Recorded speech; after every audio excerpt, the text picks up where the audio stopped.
Sea turtles wanaojulikana pia kama coffin fish ni samaki wa kina kirefu cha bahari wanaoishi katika familia ya Shoanaceidae. Wanapatikana katika maeneo ya bahari yenye giza kali sana kwa kina cha takriban mita 1300 hadi mita 3400 chini ya uso wa bahari. Samaki hawa hupatikana katika bahari mbalimbali duniani ikiwemo bahari ya Atlantiki, Hindi na Pacific.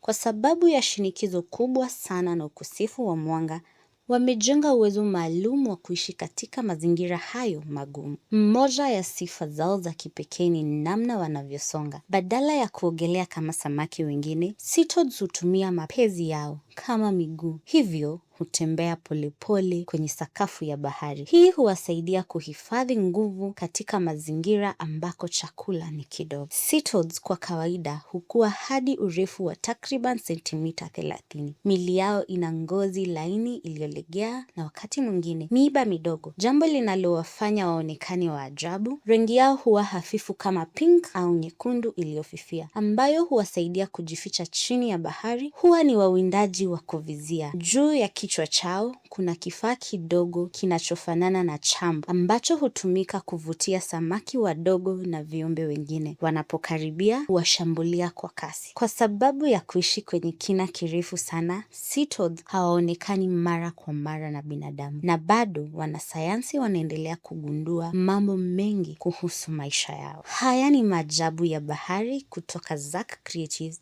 Mie ni Baraka Shekaina. Asante kwa kutazama.